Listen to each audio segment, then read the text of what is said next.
نحمده ونصلي على رسوله الكريم أما بعد فأعوذ بالله من الشيطان الرجيم بسم الله الرحمن الرحيم ولعبد مؤمن خير من مشرك ولو أعجبكم صدق الله العظيم وبلغنا رسوله النبي الكريم ونحن على ذلك لمن الشاهدين والشاكرين والحمد لله رب العالمين اللهم صل على سيدنا محمد وعلى آل سيدنا محمد وبارك وسلم۔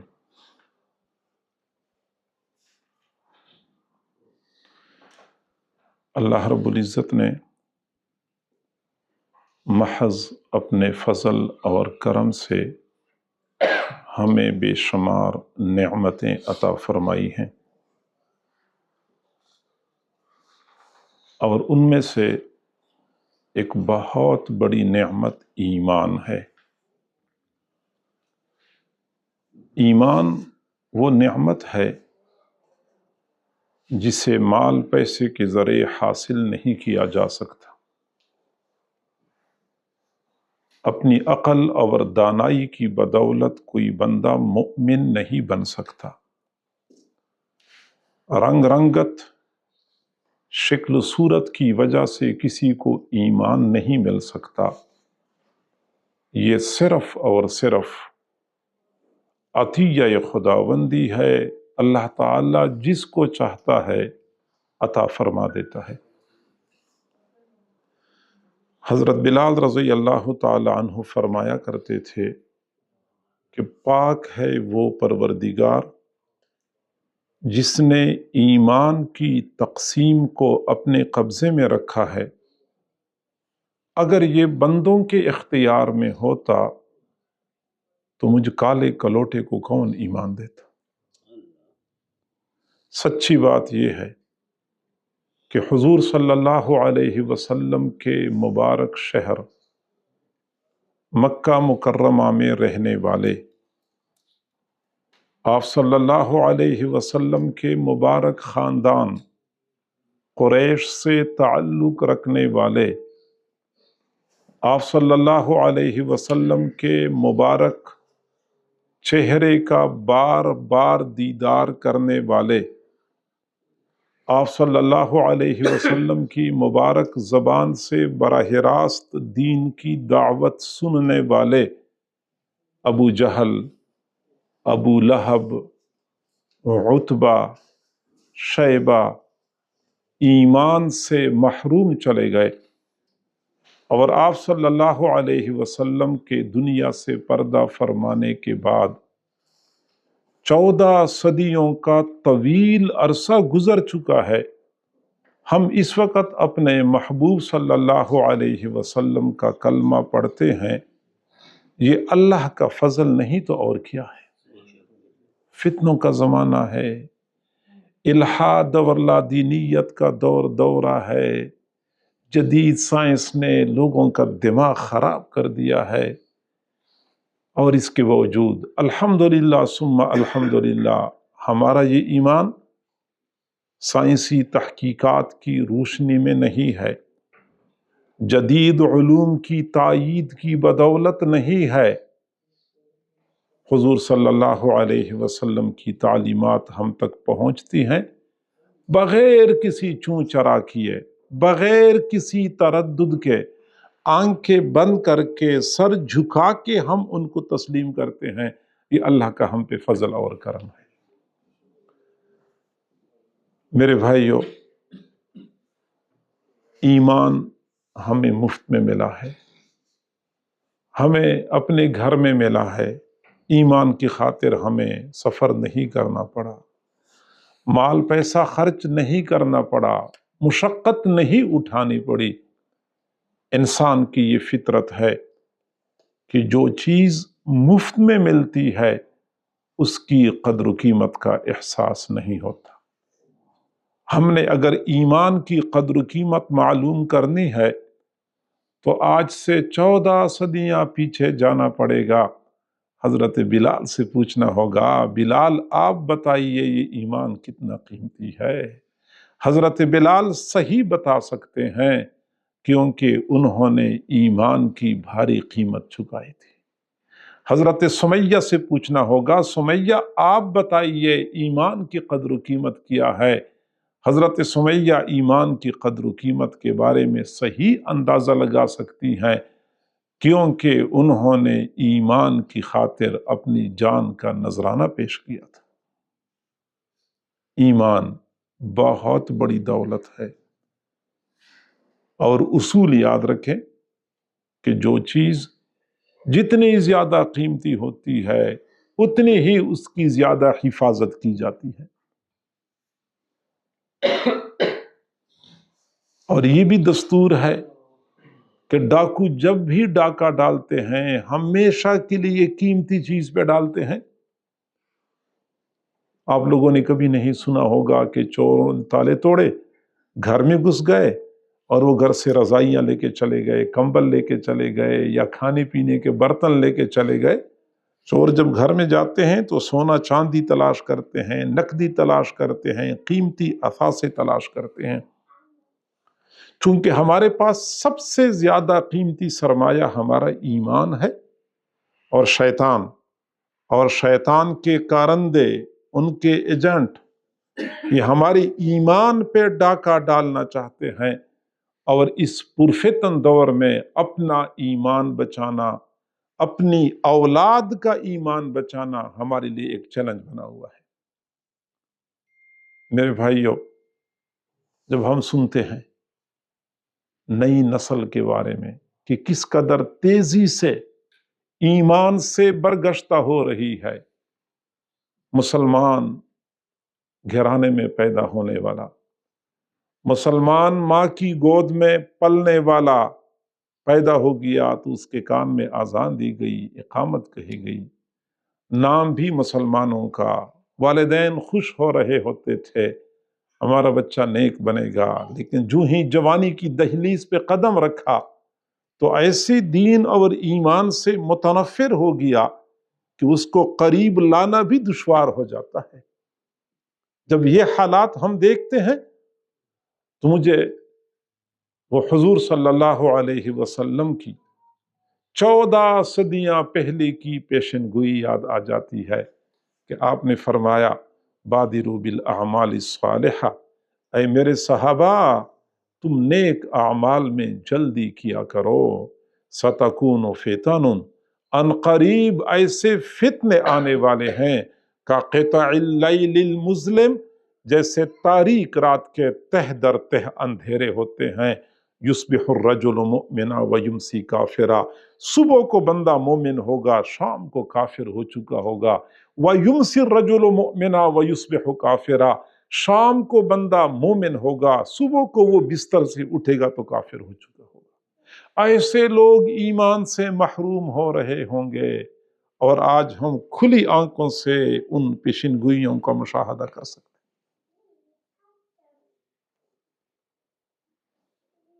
اس وقت انتہائی فکر مندی کی ضرورت ہے۔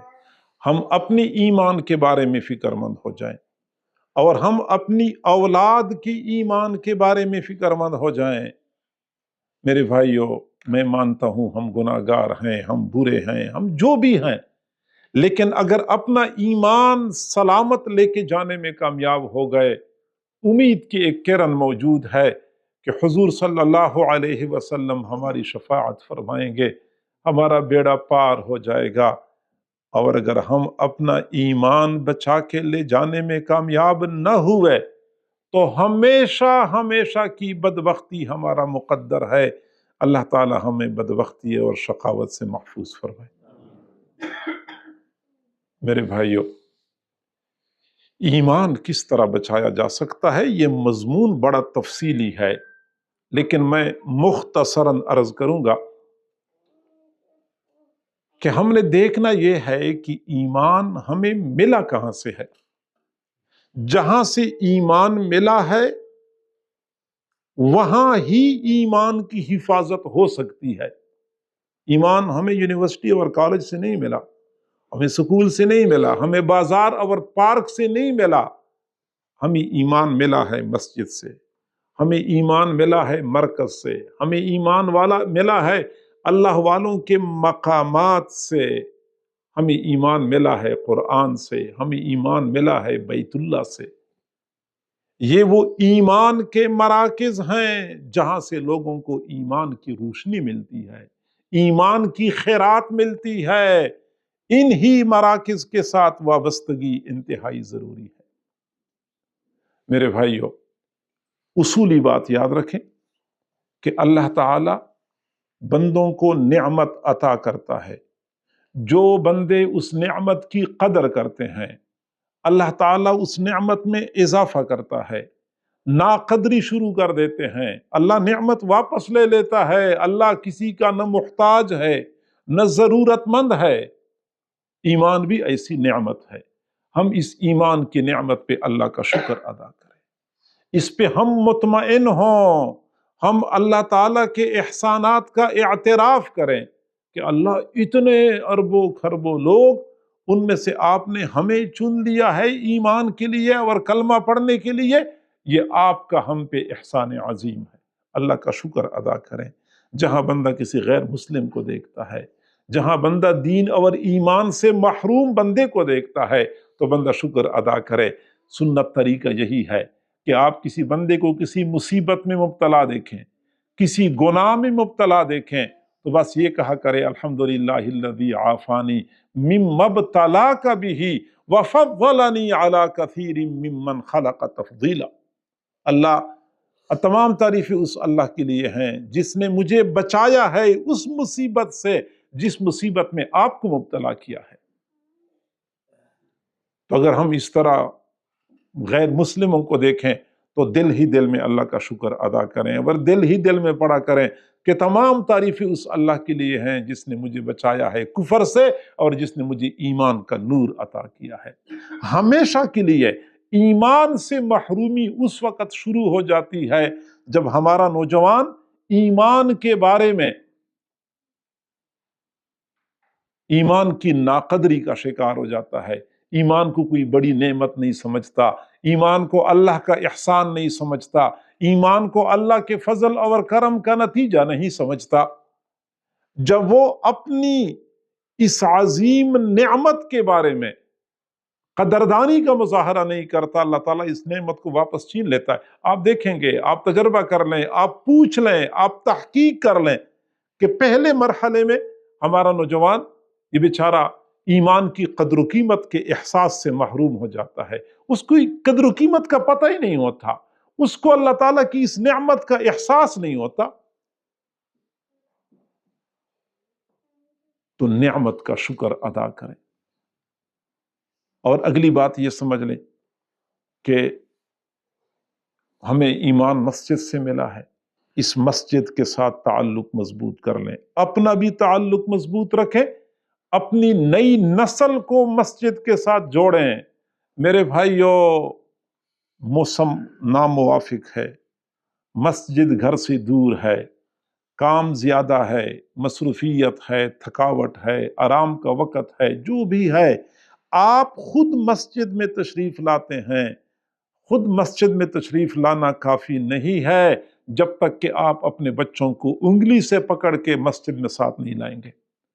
ان کو مسجد کے ماحول کے ساتھ جوڑیں، یہ ایمان کا ماحول ہے، یہاں ایمان کی روشنی ملتی ہے۔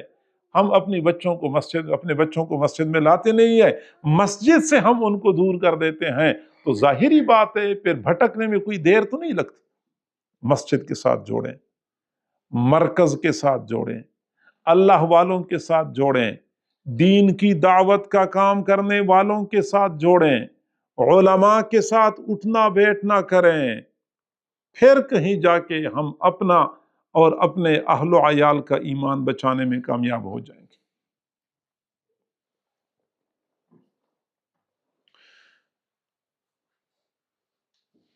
قرآن مجید میں اللہ تعالیٰ نے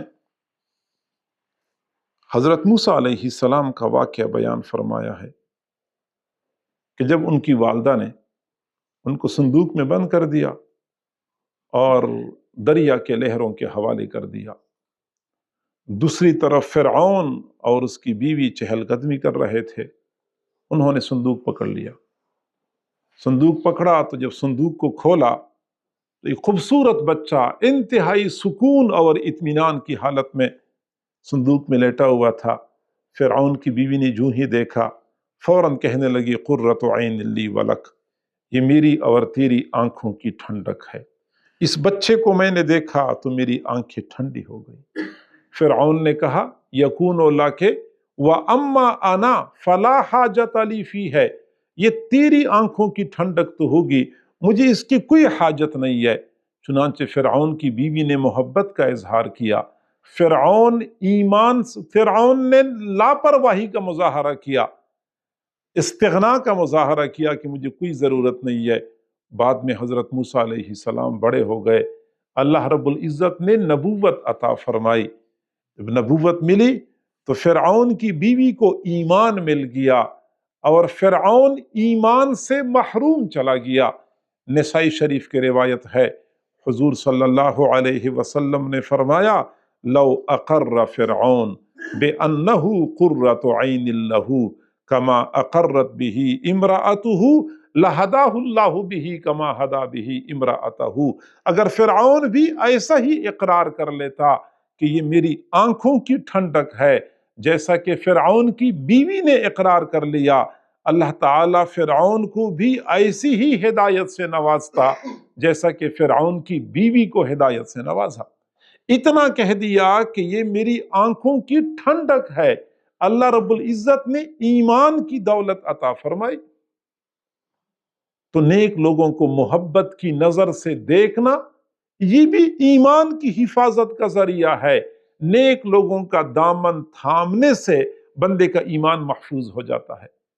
اپنے گھروں میں حضور صلی اللہ علیہ وسلم کی سنتوں کا ماحول پیدا کریں، بچپن سے اپنے بچوں کو سکھائیں کہ پیغمبر صلی اللہ علیہ وسلم ہمارے لیے بہترین نمونہ ہیں، ان کی تعلیمات ہی ہمارے لیے بہترین نمونہ اور مشعل راہ ہیں، اور اپنے گھر میں بچوں کو قدم قدم پہ لمحہ بلمحہ رسول اللہ کی سنتوں سے آراستہ پہ راستہ کر لیں، کیونکہ حضور صلی اللہ علیہ وسلم کی سنتوں میں آپ کی نقل اتارنے میں یہ صلاحیت موجود ہے کہ بندے کو ایمان کی دولت سے مالا مال کر دے۔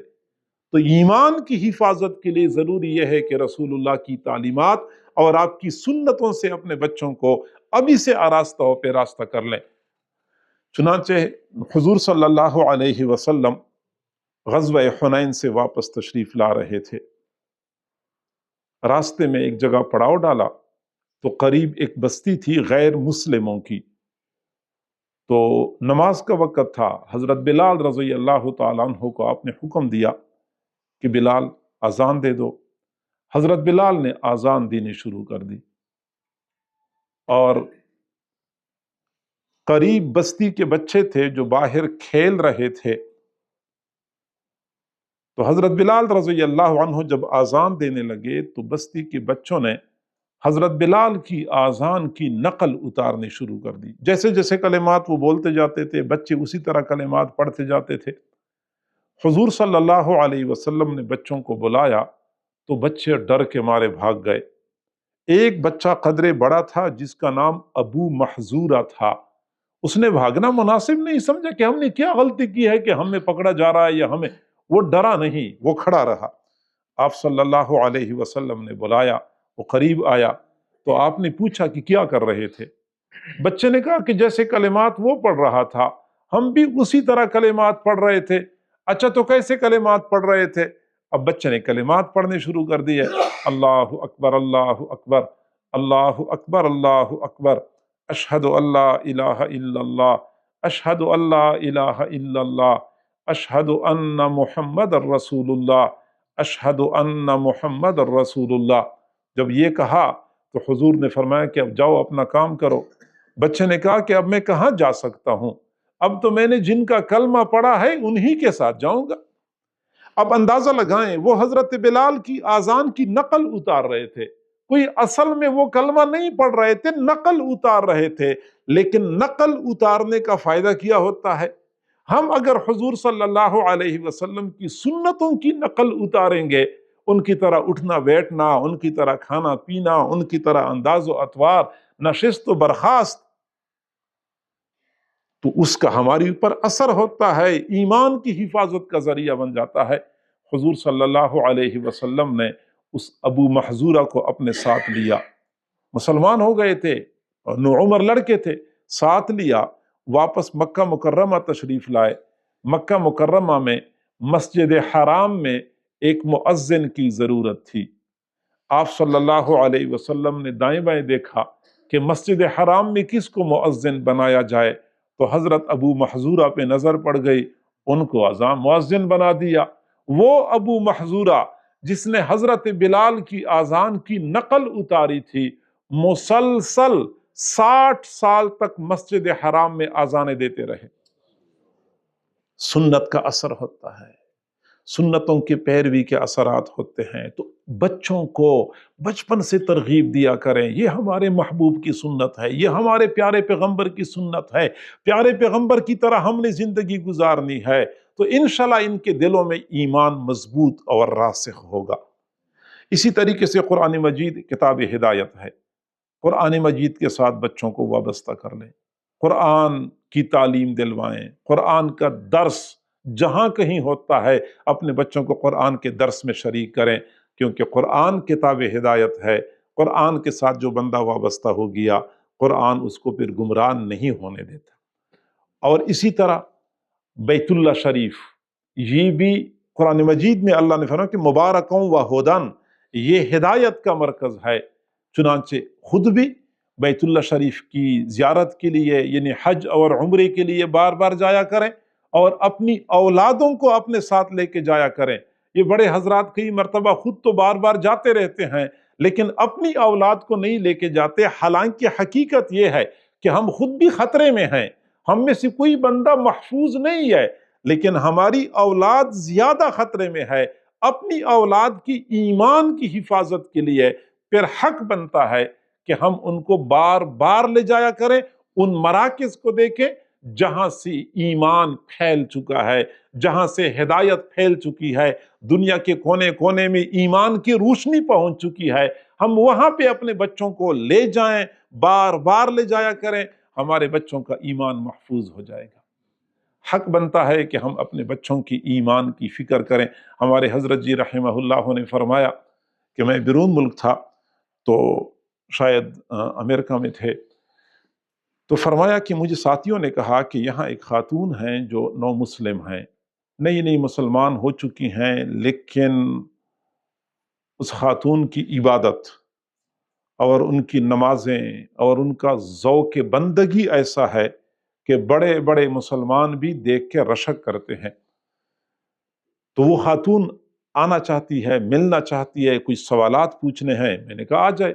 وہ خاتون آ گئی، اس خاتون نے پردے کے پیچھے بیٹھ کر مجھ سے کچھ سوالات پوچھے یہ اسلام کے بارے میں نے جوابات دے دیے۔ پھر اس کے بعد میں نے ایک سوال پوچھا کہ آپ جو مسلمان ہو چکی ہیں، اسلام لانے میں کیا چیز محرک بنی، کیا چیز مؤثر بنی؟ کسی نے آپ کو دین کی دعوت دی، آپ نے کسی کتاب کا مطالعہ کیا، آپ نے کسی کا بیان سنا، یا کیسے آپ مسلمان ہو گئی؟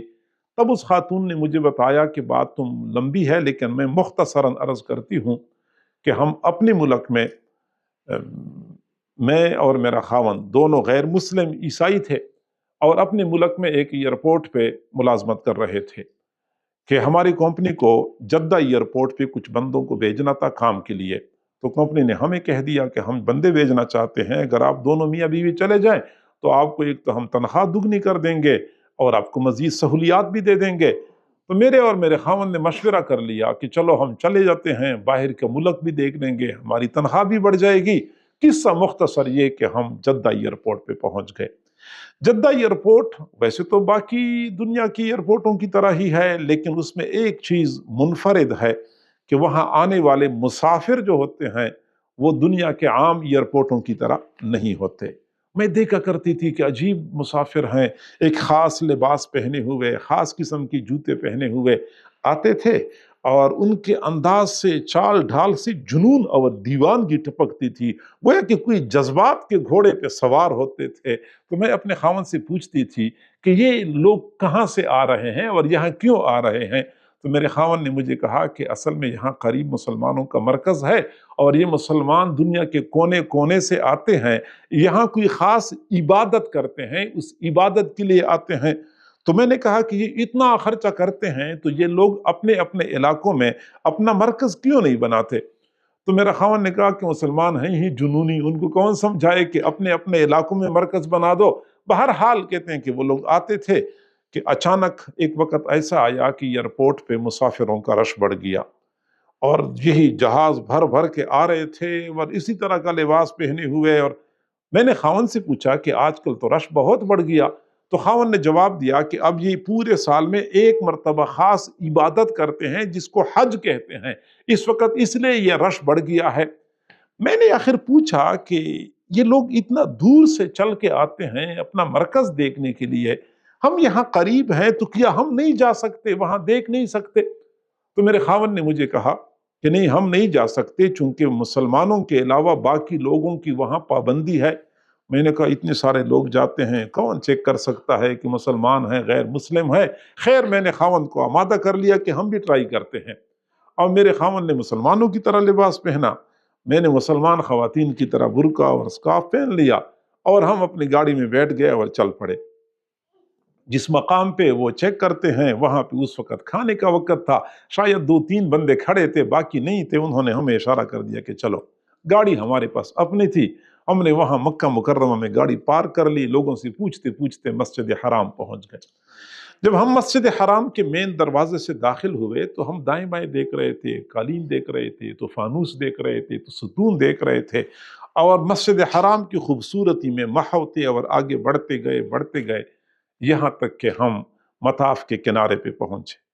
جب ہم پہنچے تو ہم نے سیدھا سامنے دیکھا تو ہماری نظر بیت اللہ پہ پڑ گئی۔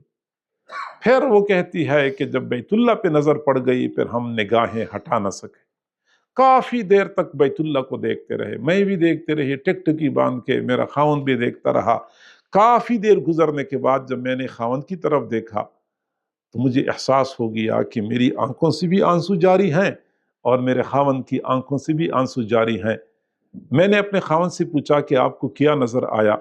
میرے خاوند نے کہا کہ مجھے تو حقیقت نظر آئی ہے۔ میں نے کہا کہ اگر حقیقت نظر آئی ہے تو ہم قبول کیوں نہ کریں؟ تو میرے خاوند نے کہا کہ مجھے تو انکار نہیں ہے۔ ہم نے اسی وقت ایک مسلمان کو بلا لیا، اس نے ہمیں کلمہ پڑھایا اور ہم دونوں دائرہ اسلام میں داخل ہو گئے۔ نہ ہمیں کسی نے دین کی دعوت دی، نہ ہم نے کسی کتاب کا مطالعہ کیا۔ بیت اللہ کو ایک نظر دیکھنے کی وجہ سے اللہ رب العزت نے ہمیں ایمان کی دولت عطا فرمائی، کیونکہ بیت اللہ کے بارے میں اللہ خود فرماتے ہیں کہ مبارکاً و ہدن، یہ ہدایت کا مرکز ہے۔ تو میرے بھائیوں، ہم خود بھی اپنا ایمان بچانے کے لیے نیک لوگوں کے ساتھ وابستہ ہوں۔ مسجد کے امام، مؤذن نیک لوگ ہوتے ہیں، دعوت کا کام کرنے والے نیک لوگ ہوتے ہیں، یہ علماء، یہ مشائخ صوفیاء، یہ نیک لوگ ہوتے ہیں، ان کا دامن تھام لے اور ان مراکز کے ساتھ جڑیں، مسجد کے ساتھ، مرکز کے ساتھ، خانقاہ کے ساتھ، قرآن کے ساتھ جڑیں، بیت اللہ کے ساتھ جڑیں، ہمارا ایمان محفوظ ہو جائے گا۔ ورنہ کفر اور الحاد کے جو طوفان آ رہے ہیں، ہماری نوجوان نسل بھٹکتی جا رہی ہے، ڈر اس بات کا ہے کہ شاید 50 سال 60 سال کے بعد پھر ہم خود اپنا آپ کو بچانے کے لیے پریشان ہوں گے کہ اپنی اولاد کو کہاں لے جائیں، کفر سے بچانے کے لیے کہاں ان کو چھپا لیں۔ اصحاب الکہف تو گئے تھے غار میں پناہ لینے کے لیے، ہمارے پاس اس وقت کہف بھی نہیں ہے کہ ہم وہاں غار میں پناہ لے لیں، کہاں بچائیں گے اپنی اولادوں کو؟ ابھی سے اپنی اولاد کی ایمان کی حفاظت کی فکر کریں۔ اللہ کریم ہم سب کو سمجھنے اور عمل کرنے کی توفیق عطا فرمائے۔ وآخر دعوانا ان الحمدللہ رب العالمین۔ کل بروم اور مسجد کے اندر بیان ہے حضرت جی کا، ظہر میں 2 بجے سب حضرات ضرور تشریف لائیں۔ ابھی اس وقت سینٹرل مسجد گلاس کے اندر بیان ہے، جو احباب جانا چاہیں اپنی گاڑی میں بیان ہوگا، واپس چلے جائیں گے۔ تو کل یہاں ظہر کی نماز میں سنڈے کو بروم مسجد کے اندر 2 بجے ظہر میں بیان ہوگا، ظہر کی نماز کے بعد اور ابھی عشاء میں 8:45 عشاء ہے سینٹرل مسجد گلاسکو میں. کچھ احباب جن کے پاس وقت ہے، اصل میں ہمیں وقت نکالنا چاہیے. حضرت جی اتنی دور سے آئے ہیں سفر کر کے، تو ہم سب پیاس سے